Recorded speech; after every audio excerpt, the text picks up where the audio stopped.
and they had this like scale Eiffel Tower, and I thought, okay, it's better than nothing, so here we go. Just get real close to it. Yeah, or exactly. Very far away, either way.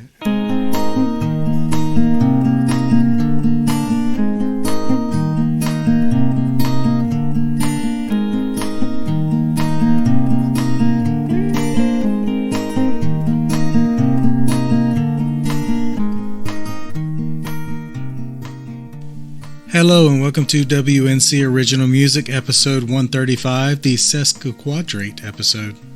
That's for all my astrology fans. This week, very happy to have on the podcast Jennifer Alvarado. I don't even have time to give you her whole bio right now, but I can tell you that she was named One to Watch by the Nashville Songwriters Association. She is an Artist of the Week for Indie Star Radio. She's an Earth Day Regional Award winner, among many other accolades. She's from Vail, North Carolina, and on this episode of the podcast, we discuss her album Playing with Fire. You can find that at all the streaming services, and also there's links in the show notes to download or stream it. If you absolutely can't wait for any of that, you can go to jenniferalvarado.com, and she's got links to all that stuff. Make sure to listen to, I think, a minute of the podcast first so that it counts as a download, but go ahead and listen to the whole thing. You've got time. I tell you what, listen to the podcast while you go to jenniferalvarado.com, and you can kind of browse through that as you listen to the podcast. That makes sense, right? Yeah, do that. That's jenniferalvarado.com. Here's Jennifer Alvarado.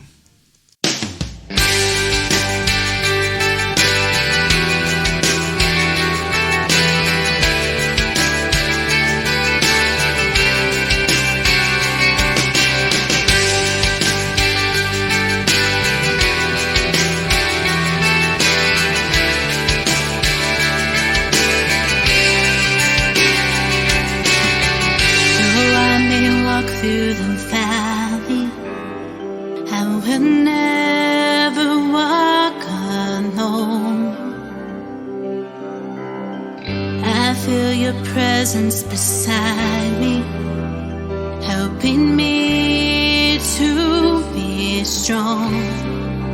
And from the wreckage, from the chaos, you bring the dead back to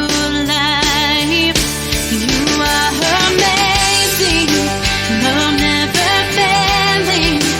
You save the pieces of this life.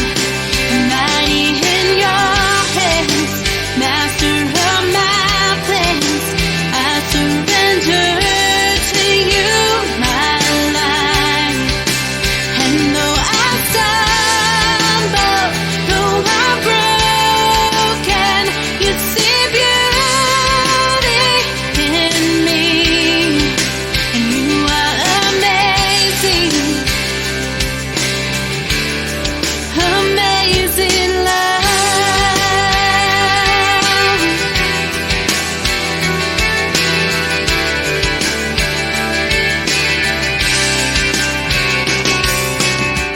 I will submit to your timing, Lord, I'm giving you control. I give my life for your glory, Lord, I'm finally letting go. And from the broken, from the chains, you have set me free. You are amazing, love never failing.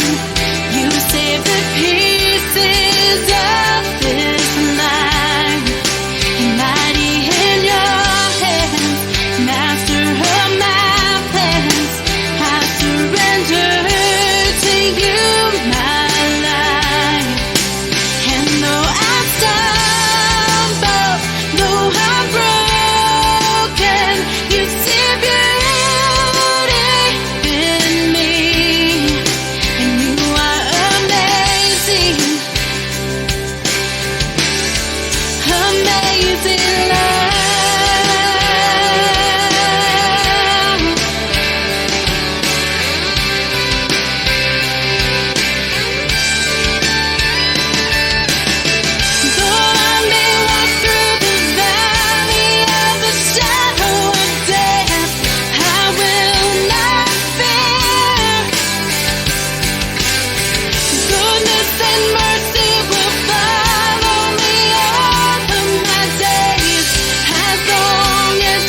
pieces of this life.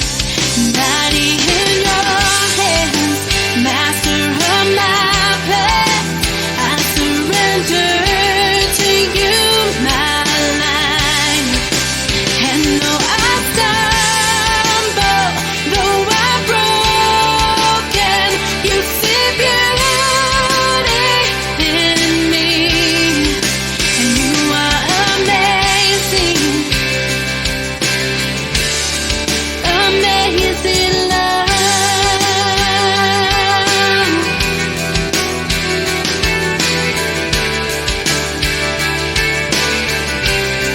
amazing love.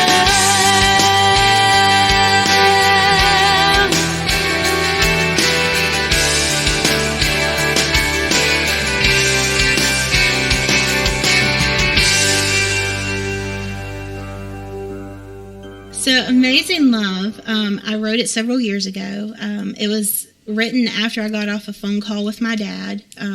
Some things were going on with him and my mom, and he basically called me and said, I don't know what to do. What should I do?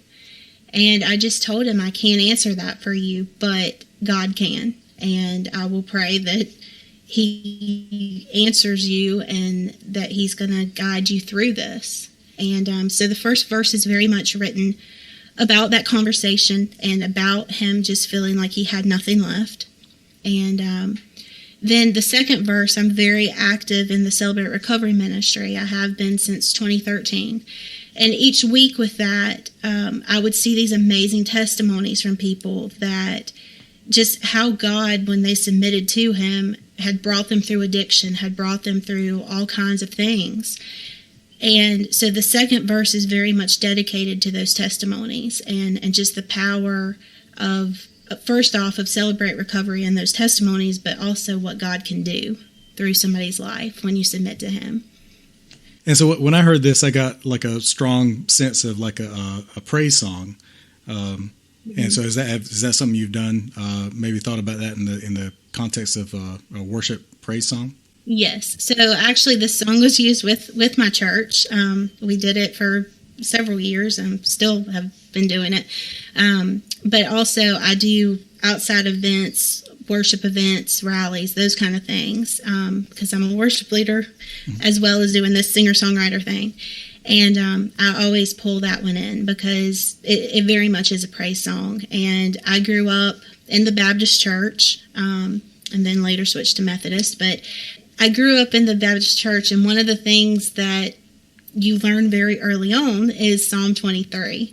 And that verse of surely goodness and mercy will carry through all of your life and all of your days. That was really what I wanted that song to be about, was just when you're submitting your life over to God and you're allowing him to take that driver's seat, he's gonna bring you through whatever the crisis is, whatever that valley is in your life. Have you written like any just straight up praise songs for your church? I have. Oh, yeah. Yes. So along with that project, we did a couple different like sermon songs, ones that went with the sermon. And then beyond that, we actually released a Christmas album about 2 years ago, and I wrote a good bit of that one. So yeah, that's definitely something that is very close to my heart. I very much love ministry and just that whole thing.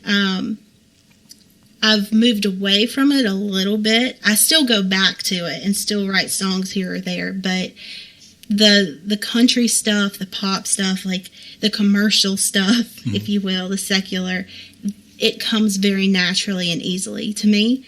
And I have fun with it. And so, not that I don't have fun with the praise stuff, but it's just,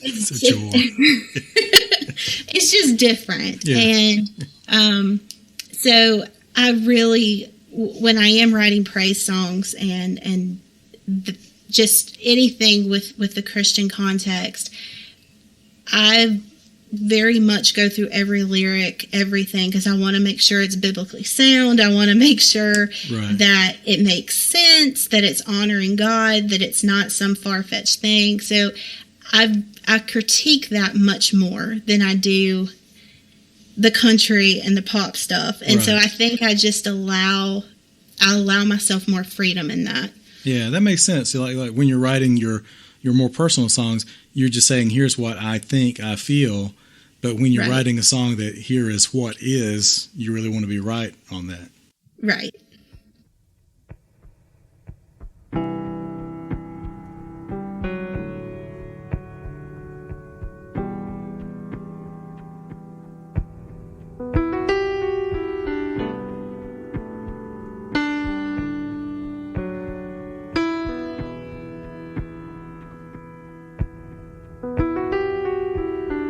It's like you're driving down a dead-end road, but it's too dark to see. And you've given everything you have to live someone else's dream. And you've been burned so much you can't even feel the pain. You've always trusted your heart to foolish things.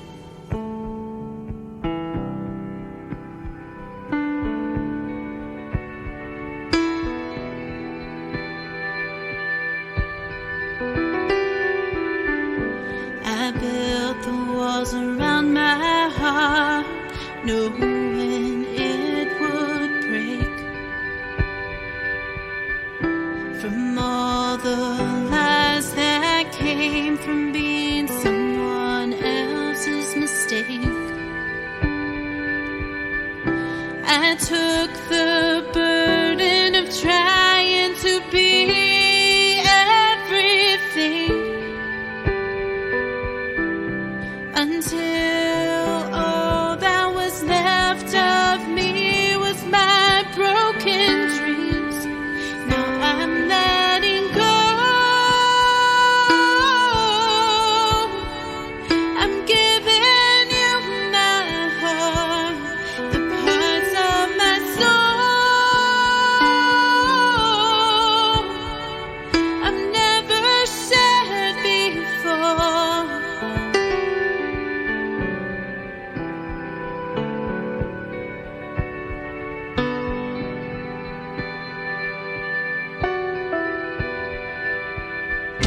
I would give everything I had just to see you smile.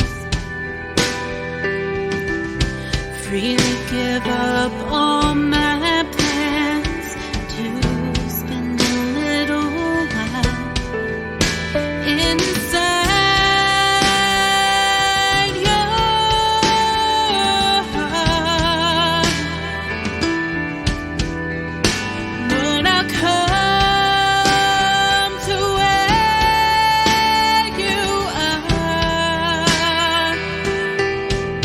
Now I'm letting go.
I'm letting go. So that was the last song on my 2015 release, Hello Life. And that song is really personal. It's basically all my insecurities in a song. And it's very much about allowing God to come in and take those away and stop living in the past. Because I tend to dwell. So I'm an INFJ personality. And so with that comes living in my head a lot. And I overthink a lot. And sometimes I miss what God is trying to do in my life because I'm still having conversations from 3 years ago. And so that song is very much about surrendering all that stuff and giving that up to say, I'm not going to live here anymore. Like, yes, I may have been called a mistake. I may have been, all these things may have happened, but I'm not going to live in that. Yeah. I'm an INTJ, by the way. So we're very close. Yeah. All right. So tell me about where these songs were recorded. So my producer is in Morganton, North Carolina, at a place called Baum House. His name is Ricky Rodriguez, and he's recorded, I don't even know how many people. He works with Elevation a lot, but I've been recording with him since 2015, and I had worked with a couple other producers before then on other projects. My demo was with another person, and it just didn't come out the way I necessarily wanted it to.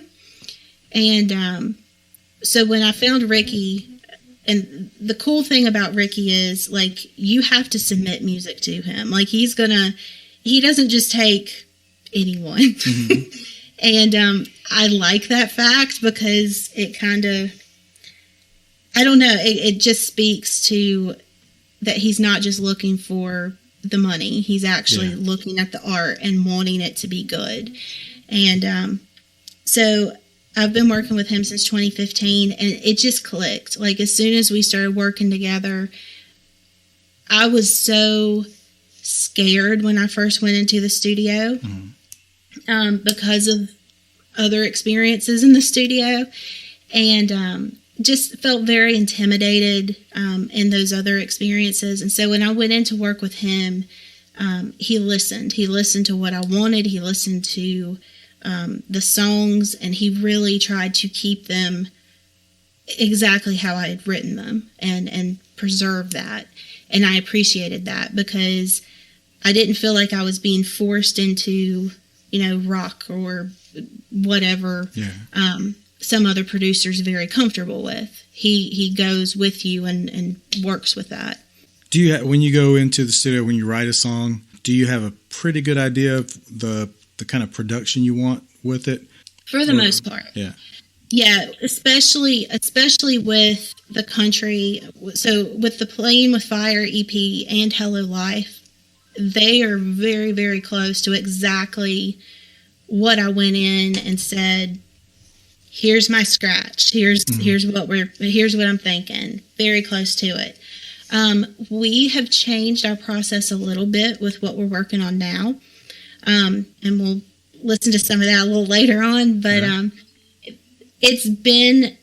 we've actually turned the entire process upside down with what we're working on now. So I've gone in with a scratch, and we keep that scratch because I still want acoustic driven stuff. I'm an acoustic guitar player, so I don't want songs that when I try to take them out and play them, it sounds completely different. I want it to keep some of the integrity there. Right. But with this project, like, we've kind of let ourselves just completely turn everything on its head and say, well, what if we start with this instead? What if we do this? And it's still keeping that song, but I'm not as cemented, I guess, in it's got to look like this. Right. I'm more willing to get outside of my box. Yeah. And that was the big thing. When I recorded Hello Life in 2015, I was so afraid, this is going to sound weird, But it goes back to the whole Christian thing. I was so terrified of saying the wrong thing, or especially because I was a very active worship leader at that time. And the last thing I wanted was for somebody to say to me, you're just using the platform as your platform. Like, you're just using this as your platform. And because I didn't want it to be that. And so I just see a lot of coming back to myself, if that makes sense, with being able to be free and just saying, you know what, I like this sound. This is what I want to go with. This is how this is going to sound. And I don't really care what everybody is going to say about it. Right. But I think that's just growing up and learning that it doesn't matter. Like, if you're not happy with it in the end, then it doesn't matter. So you've got to be happy, and it's got to be a representation of you.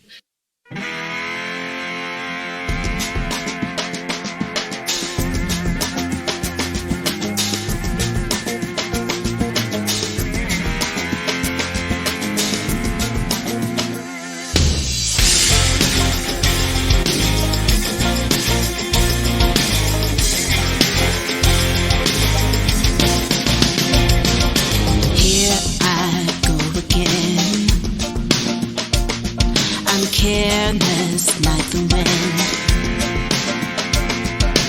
I'm like a hurricane,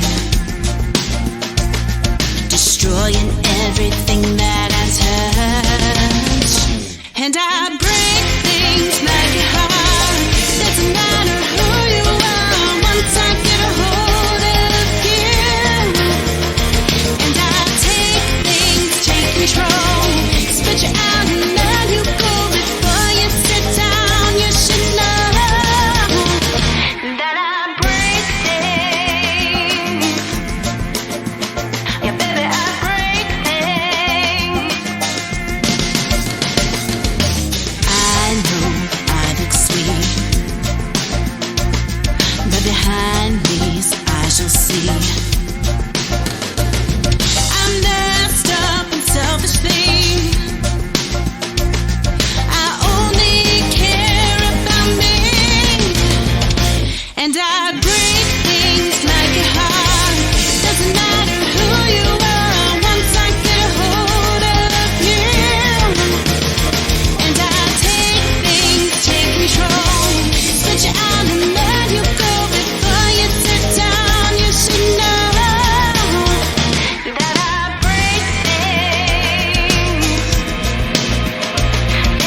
I break things. So, you got a lot of affirmative statements in your songs. I think because it's so different than my personality. And so I'm like, here, music's always been that for me, as my affirmation to be like, okay, this is how I really feel. So take this. But I break things. So I am a horribly clumsy individual. And on one of my many occasions of just coming in hot into the driveway, into our garage, and hitting it, my husband just said, "You're always breaking things." And I was just like, "Yep, that's me. Like, you knew that when you married me. Like, that's what you get." And that's where this song came from, was I thought, okay, we're going to just make fun of the entire situation. Mm-hmm. And so when I went through the song, I wrote down everything that could possibly go wrong as far as hurricanes and all that kind of stuff. But I wanted to turn it around and say, you know, make it more of just a power, like girl power kind of thing of, yeah, I do have control over this, even though I have no control over my clumsiness. I like this song and I like the story of the song, but the main thing I want to hear about is this running into the garage thing. So just clarify for me, you're driving in, like, are you not checking to see if the garage door is open? You're going like through the garage door? Because in my head, that's what's happening. Like, you're like, I know it's probably open. I'm not going to wait and see. So I really wanted to, I don't know, maybe my depth perception's off. I don't know. Mm-hmm. But no, it was one of those days where I just got a little too close to the side and took out the side again. And earlier, well, about a couple weeks earlier, I had done that before and, you know, backed out and pulled the garage door down. And so, like, the frame is warped. It's just, it's sad. Anyway. You need a carport more than. I actually park outside now. Yeah. I'm not allowed to park in the garage. Yeah. You got your 2 strikes. Yeah, That's I it. did. But yeah, this is one of those songs that as I was saying before, I realized that I wasn't recording. But this is one of those songs that, you know, all your songs have a variety of feels to them. This one, you know, is obviously more, you know, more rock, like you were saying, more a little funkier. Yeah. And is this something where you're kind of playing around with it, like you said, with it kind of fits the mood of the song. It's playful, it's fun. So you're like, well, I'm gonna make this upbeat and, you know, kind of. Yeah. Well, it was always upbeat when I wrote it. It was upbeat. Mm-hmm. We did add some elements, you know, the crash at the end, that kind of stuff. Like, I was like, and I think that's what I appreciate about Ricky, is the fact that I can have some really weird ideas, or I guess I feel like they're weird, and I'll send it to him and I'm like, hey, I think it needs a, you know, breaking glass at the end or something. And I, you know, send him a clip of something and he's like, I like it. And so he's willing to just let me be. Yeah. And I mean, he'll tell me like, no, I think that's a horrible idea. But, and I just appreciate that, because he's very honest with me with things, but he's also very encouraging. And that's something that I'd never had when it came to music, really, was I had to fit in this mold and you can't go outside this box. And so to just have that and be able to create like that it's very freeing. Cool. More from Jennifer Alvarado in just a few moments. Want to remind you to go to her website, jenniferalvarado.com, and find her music there. Also look for where she's going to be playing next. She's putting out a lot of, she's got that new album I just told you about a while ago, but also she's putting out some new singles. You'll have that latest single later on in the podcast.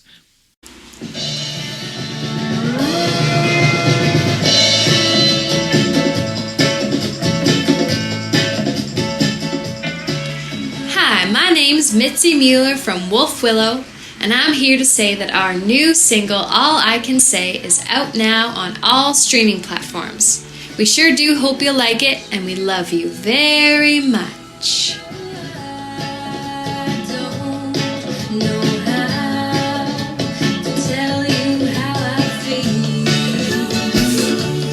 Don't forget to subscribe to the podcast. Just search for WNC Original Music wherever you get your podcast, or you can check WNCOriginalmusic.com for a list of popular places where people listen to and subscribe to podcasts. Also, follow the podcast on Instagram and Facebook. Links are in the show notes for that, as well as a whole lot of other links to really just incredible places. Hey, this is the band A.G. Wilso, and you are listening to the WNC Original Music Podcast.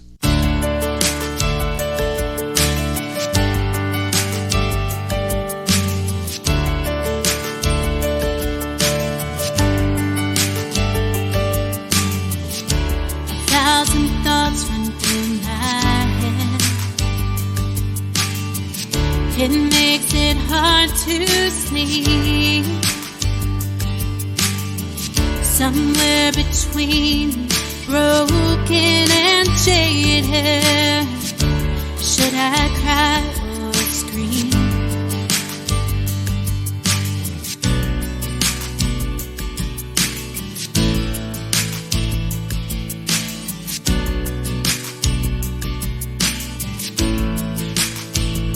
And I don't know where I'm going, but something in me can't stop hoping that maybe leaving will finally make you see that in the end,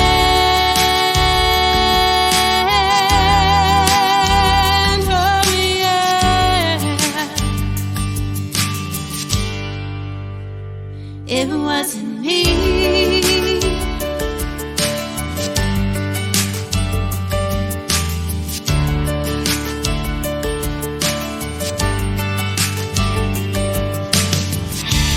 Conversations I've had in my head, so many words I've said, all to build up to this moment in time when I simply walk away. And I don't know just where I'm going, but something in me can't stop hoping that maybe leaving will finally make you see that in the end, oh yeah,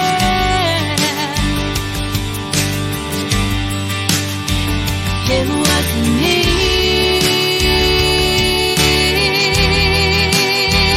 Oh yeah.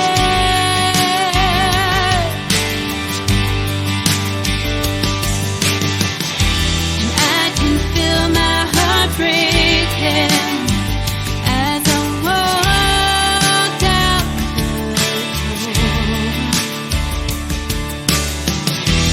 All that I've wasted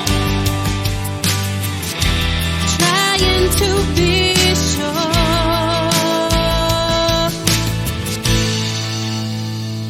and I don't know where I'm going, but something in me can't stop hoping that maybe leaving will finally make you see. And I kept trying while you kept lying, but I won't be the one who's crying, 'cause now I know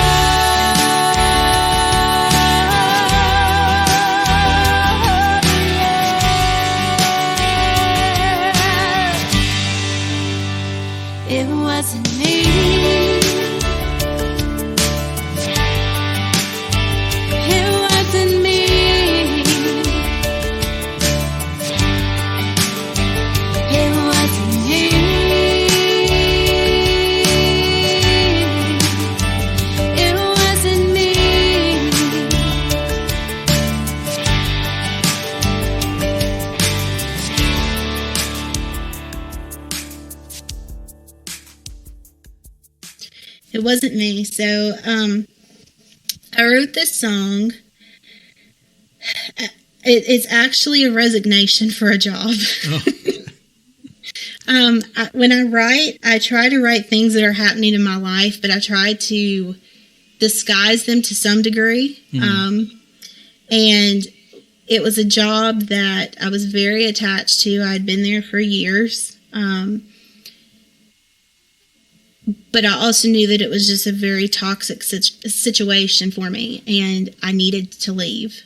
And I kept praying and hoping that, like, they would see and things would turn around and everything would just be wonderful and roses, and it wasn't. And it's really a song about, I'm notoriously loyal in the sense of I will stick around way too long in a situation hoping that it changes. Mm-hmm. And that's really what that song is. It's coming to a place where you realize that you have given everything you can to a relationship or to a job or to whatever. But in the end, you know, it's just not enough. And it's not necessarily anything you did or didn't do. It's the other party. It's just, it is what it is. Yeah. And it's moving forward from that. Can you tell me the name of that job and the first and last names of everybody who worked there? Just for my records. Yeah. They shall remain nameless at this point. Yeah. The song itself, you know, it has that like a goodbye feeling, like a farewell. Yeah. You know, feeling. So that's another one where the kind of musical ambiance really matches the tone of the lyrics. So good job. It's not a question, really. Yeah. Thanks. Yeah. In case you were wondering what I thought of. Thank you. Yeah. I would cut that part out. Anything where I sound dumb, I'll cut out. Can you tell me about the? Do you have like a live band that you play with? I do have several friends that if I need a band, yes, I bring them on. But typically I've been doing just, you know, local acoustic shows, that kind of stuff. Mm-hmm. If it requires drums and all that, usually when I do the band stuff, it's more of either a praise worship festival, something like that. I've done a few shows where I have had full band with my music, but for the most part, I just do acoustic. It is something I want to move toward, though. I've talked to some of my friends about, hey, I've got some shows coming up. We're going to need to pull this out of the... Yeah. Of course, I guess everything's been on hold for a year, right. Have you started back playing any live shows recently? Okay. Yes, yeah. And yes, it's been glorious. Oh, good.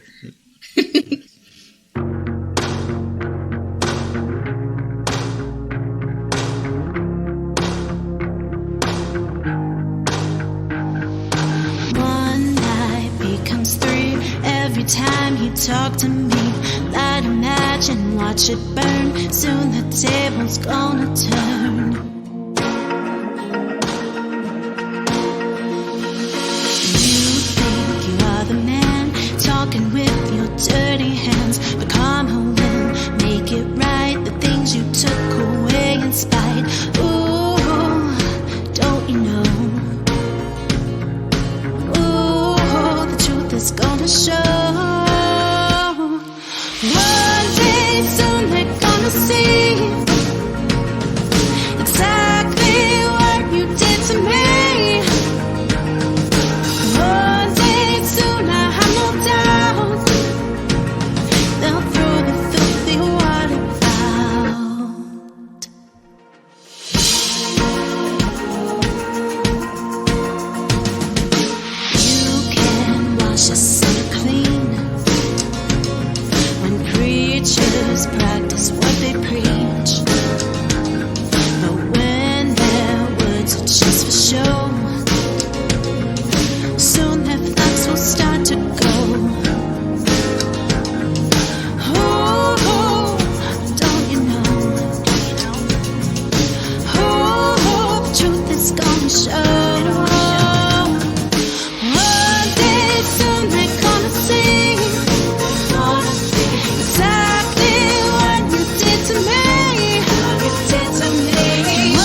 Do you have a musical impression that you do?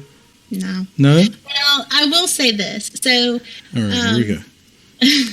If you go back and listen to my early tapes, I was obsessed with Reba, like obsessed. Tried to copy every nuance, and so I have these little nuances that I fall into sometimes that are very much Reba inspired. And my old tapes definitely sound like a really bad Reba impression, so I'm not going to do it. Can you do an impression just of Reba talking? She has a distinct, spoken word voice. Oh, Charles, you get back. I can't do it. I'm not going to do it. Okay. No. All right. Do you have any musical advice or like a mini lesson you could give people? Yeah. I would say with songwriting, be honest and be very specific.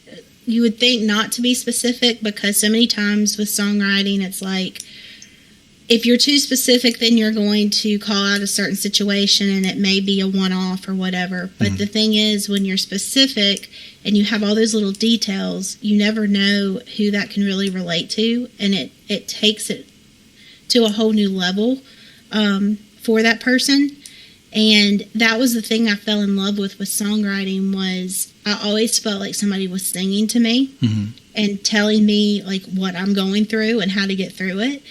And that's really what I wanted and what I still want to do with songwriting. And so I would just say be authentic, be real. Don't try to make up a story that's not you. You can take elements of your story and, yes, of course, change names, as I do, or take resignation letters and change those too. What were those real names of those people again? I wrote it down a while ago, but I forgot. I misplaced it. But yeah, just be real. Because that's where your music really takes. It goes into the heart, and it actually takes shape in somebody's heart. Is when they feel like they're not alone. And I can't imagine. I think that's what I love about music. I can't imagine where I would be if I didn't have songwriting and I didn't have music, because there were so many times in my life that I felt really alone, and a song came on that like perfectly spoke to me and gave me hope. And so that's my goal, is to give somebody hope. Cool. The thing you said about details, I love that. I love when I hear a song and it's like the person is talking to someone else and they don't have to give the context, because if I'm talking to my wife or my brother or my best friend, I don't have to say, do you remember that time in 1998 we were in college and there was, you just start to talk about the thing that you both know about. And then that's like a story. It's like when you if you see a movie, you have context because you've watched the beginning of the movie maybe, but sometimes you don't. And sometimes it's interesting finding out. And there's a song that especially I love that's like that. It's called February. It's by Dar Williams. Check it out. I think you'd love it. I love Dar Williams. Oh yeah. Have you heard February? No, I haven't heard that one. Oh, okay. Well, it's the narrator, which is a woman, I assume, is talking about just things that she and her boyfriend or whoever are doing. Yeah. They're walking, and one of them says, "Hey, there's a flower." It's like this, and then it tells a story. And I'm not going to tell you what it is, because I want you to listen to it and tell me what you think it is. Email me back or something. But at the end, you're like, oh, that's what that's been this whole time. But it's told through those details, and it's her point of view. But her point of view has a very specific meaning to it, if that makes sense. I'm making this, but yeah, listen to that song, February. Okay. Especially the live. At least see if you can find the live version, because I think I like the live version even better. Probably because that's the first one I heard. Anyway, but yeah, that's all about details, and I'm just saying that I agree with you, if you were wondering. One other thing that I would say, create music that's you. Mm-hmm. I enjoy the music I'm creating so much more now because I'm not afraid to use my voice and not afraid to speak truth. Mm-hmm.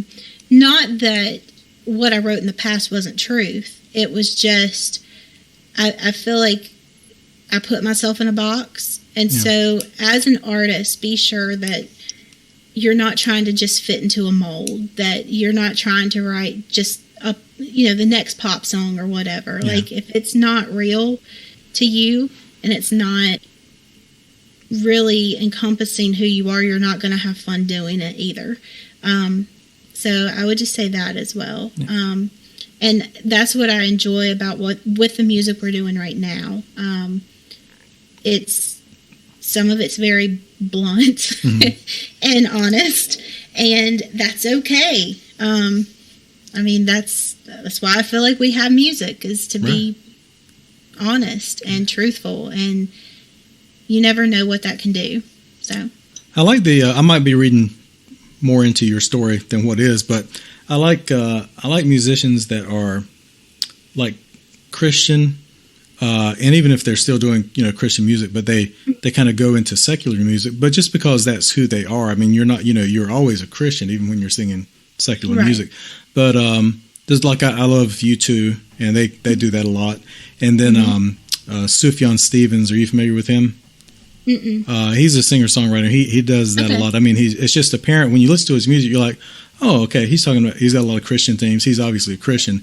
He's not singing about that all the time, just like you don't talk about Jesus all the time, if you're in your daily life, but it's just there. So it's almost more meaningful when all 10 songs aren't Christian songs, but they're from a Christian person, Right.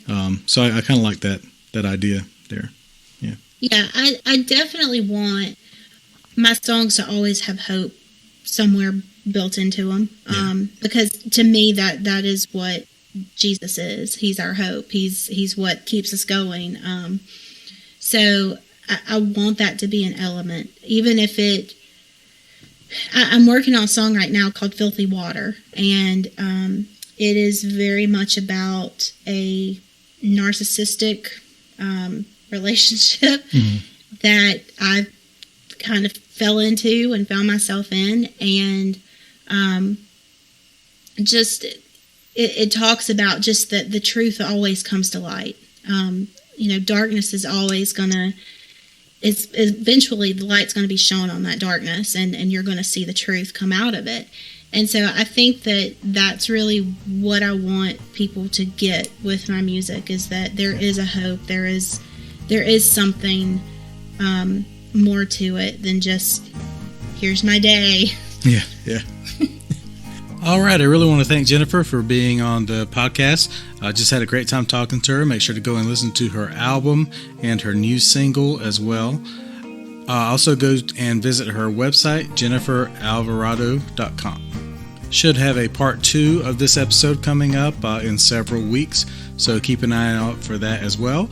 And if you want to make sure you hear it, of course, subscribe to the podcast, WNC Original Music, wherever you get your podcasts. For the closing song this week, I love when this happens. We actually have a friend of Jennifer's to provide the closing song. Lindsay Brazell is a high school choral director by day and a singer-songwriter by night. She's from Greenville, South Carolina, my hometown. You can find her music at lindsaybrazell.com. That's LINDSAYBRAZELL.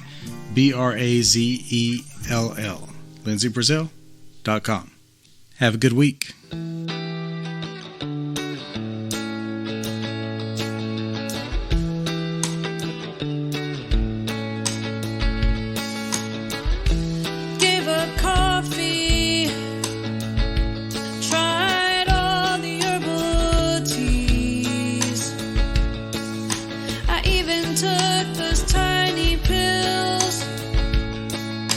Reluctantly,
It might be the lighting here. I have terrible lighting here. Yeah, it's the light.